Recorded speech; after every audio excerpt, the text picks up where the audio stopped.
Hi, I'm Don McIntosh. We're in our series, Total Community Immunity, TCI, Total Community Involvement, but we're trying to help you in your fight against any kind of disease or virus.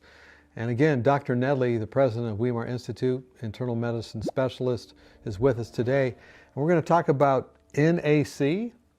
Yeah, N-acetylcysteine. It's actually something that is available. Our bodies make it from actually the amino acid cysteine, and we can also produce better glutathione levels through glutamine as well. And so several amino acids come together to increase glutathione levels, which dramatically improve our immune system. In addition, NAC can have some antiviral activity itself. It's been shown in vitro to do that. And so a very interesting study was just cited recently that was done years ago in, of all places, Italy.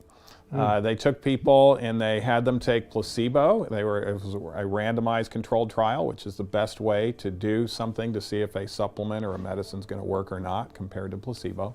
And the group that was randomized to the NAC, just 1,200 milligrams a day, they came in contact with the flu virus just as commonly as the placebo people did.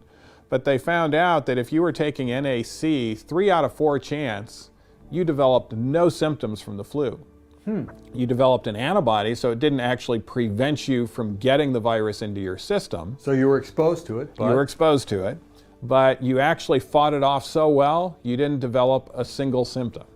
And the placebo group, it was way down. Instead of 75%, it was down in 20%. So when you see that huge difference between placebo and the active agent, you know that this is producing a very positive effect. It could have implications in a lot of other viruses, including the coronavirus and COVID-19. And so it's just something very simple. It's very inexpensive.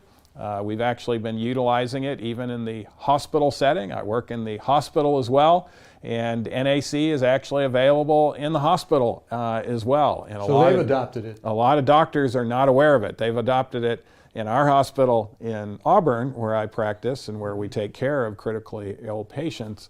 But this information really needs to go around the globe because it's something simple, doesn't have side effects. It's not going to have any adverse effect for you, and it is going to potentially have a very positive effect.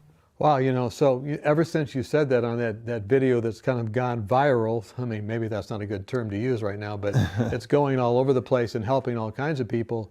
You know, I started taking that. Yeah. And that, you know, so I'm doing that. But, you know, someone did email us the other day and say, did you know that this has maybe an interaction with some medications that are anticoagulants? Do you want to talk about that at all? Yeah, NAC really doesn't have interactions. I mean, it can interact with charcoal because charcoal binds onto it. But as far as typical drug interactions, might have some effect if you're taking the drug warfarin, just like spinach or broccoli can have an effect, and other foods. But even that seems to be extremely minor, if at all. But if you're on warfarin, you need to be checking your blood thinning time whenever you make a change in your diet or change in supplements or anything like that anyways. But NAC has no known interactions with the others. All right, so it sounds like something easy to do.